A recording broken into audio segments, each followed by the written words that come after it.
How can estate agents get more listings from their database? Today I'm joined by James Cocker, who is a estate agent, Facebook advert supremo. He knows his onions and he's here to answer me this question. So James, how do I get more listings from my database? Talk to me.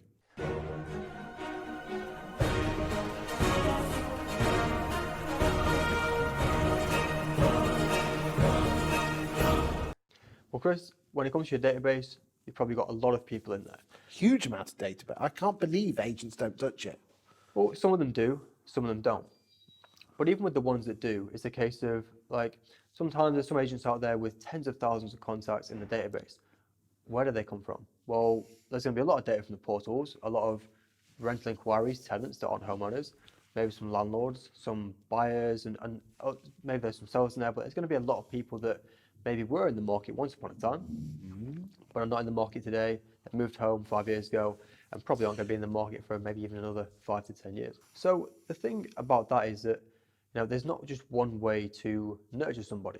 And also when it comes to nurturing, when we say nurturing, a lot of people immediately think of email marketing. Nurturing can be, it's a case of following up, staying top of mind with emails whilst they're not necessarily going to work with you. They're not interested in a property transaction. When it comes to actual customers, if you've actually got somebody in your database that you know is going to be a seller, there's some great tools out there that can match, the property address and your database. They can show you who the sellers are. There's things out there that, based on their engagement with your emails, will tell you who the sellers are. If you know who the sellers or the landlords are, right?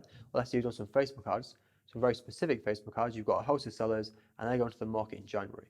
Well, I would say nurturing in this sense is, yes, send them an email sequence to do with selling and letting a property, the specific goal they have in mind.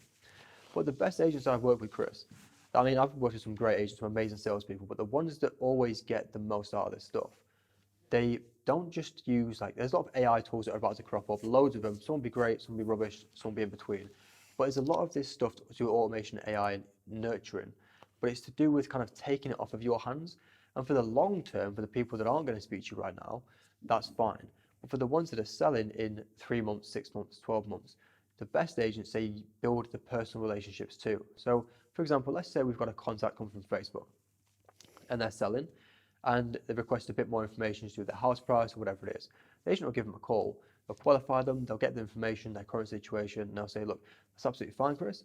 Now, just something that may interest you, we do have a mailing list specifically to sellers in Grantham.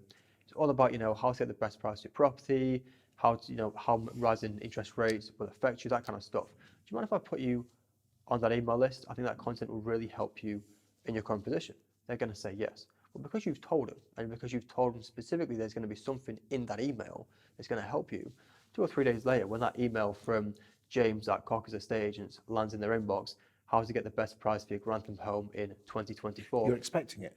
And they know it's something, they know it's you, they know there's something in there for them, and they're going to click on it, and they're going to read it. But it sounds so simple that the negs are just saying, can I put you on this exclusive list?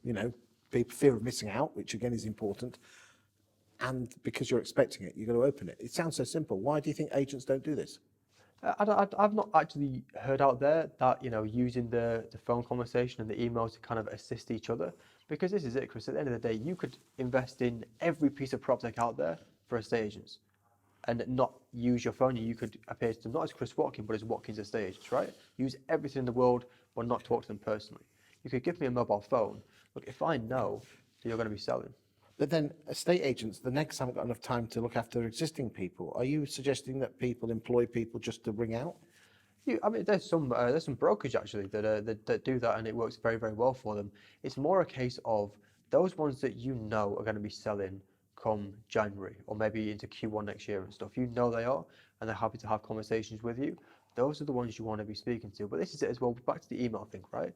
If I've told you I'm going to send you some emails and it's going to have something in it for you and you open it, well, 7 days later when the next one goes in there, you're going to open that one as well, right? There's a higher likelihood of you seeing that and thinking, yep, that's for me, that's going to help me, and it's going to be something in there for me, right? It's going to be helpful to my situation. And I do that every week. And then I know you're selling in January, it's November. I call you next month in December. Now you've had that engagement with my emails. Likelihood of you picking up the phone is much higher than if in come January I didn't, call you and say I'm going to put you on my mailing list. I didn't send you any emails and highlight that. I just give you a call expecting the valuation. Well, now it's just an estate agent trying to sell to me. You could be the nicest, best estate agent in the world. You still appear like an estate agent trying to sell to them. Whereas if I'm giving you a call in a month from now, seeing how things are going, do you need any help with anything?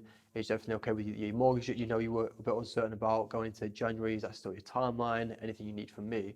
You're going to probably answer the phone much more quickly. Even if you don't recognize the number, I leave you a voicemail so you know the number and I call you back. If you've opened my emails after having a conversation and you open my emails because we had a quick conversation, you know I'm going to help you. You know I've got something for you, and you're starting to know, like, and trust me a lot more. You're going to call me come January for that valuation. So it all starts with when you have that conversation, put them on this list for people who are thinking of selling, giving them value, and then the whole thing follows on like a dominoes. Exactly, 100%. And it's just a case of being consistent with those ones that you know are going to be going to the market and are happy to engage you. James, exception as always. Thank you for your time today.